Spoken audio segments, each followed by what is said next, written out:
Hey everybody, Phil Cardinelli here. Today's Radical Rundown. Debt, ball debt. Fact or fiction? Da-da-da. Fiction. Balls don't die. People can say they die, they do not die. Now, some companies' balls may die because they use mechanical friction. They are creating the surface, the hook, by altering it with sanding, finishing, and so on. We use chemical friction. So our balls are the same from top to bottom.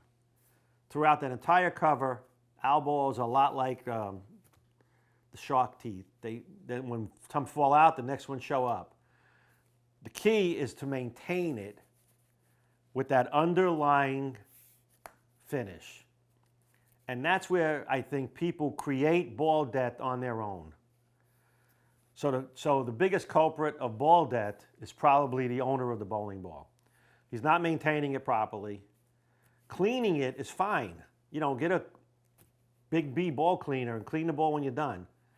I have people that constantly write in about ball debt, and when I get to the bottom of it, they've over-sanded the ball, and now the ball is too aggressive. There are people that sand the ball every time they use it. You know, we put together a step to follow. 360, 500, 1500, 2000, 3000. Maybe some compound on it. Those are the steps to maintain when you feel that you wore out that top level of that ball to where it needs to be refreshed. So it's not ball debt, it's need of refreshing.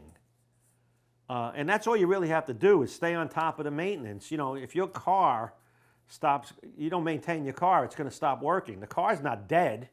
It just stopped working because you didn't maintain it. The bowling ball is the same way. It's the same way as your tires on the car.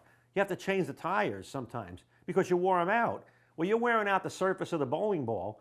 In that case, you can change that by simply going back and doing all the steps that we recommend. By the same token, you can create a summer tire into a snow tire by sanding it every single time you use it. It doesn't need to have that happen. You know, 30 to 60 games, refresh the cover. You know, I have balls that I've been using for years that I don't even touch the ball. I clean it once in a while. Some I haven't even cleaned. I just don't screw around with that 3,000, 2,000 grit paper or pad every time I'm done bowling. All you're doing is changing the grit on the surface to make the ball hook in the wrong part of the lane, and you're calling it ball debt, and I'm telling you the ball is too strong. So I think it's fiction. You know, balls don't die. At least the balls we build don't die because we don't use mechanical friction. All of our grit is built in because of chemistry.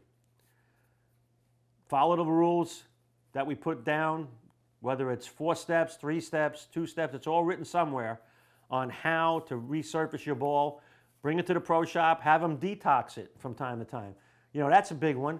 You know, don't change the surface necessarily. Detox and watch how much stuff comes out of that ball. You know, that could be all your problem right there. So ball debt, ball doesn't die. It just changes a little bit and you get it back to normal.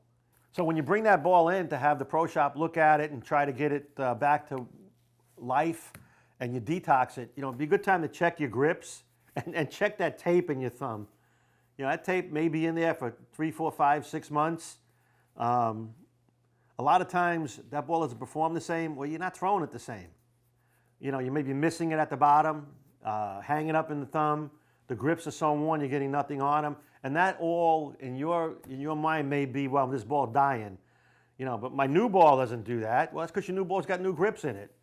You know, so check the grips, check the tape, get that ball checked by the pro shop. You might have to clean it, and every once in a while, maybe once or twice a year, resurface it, finish it up.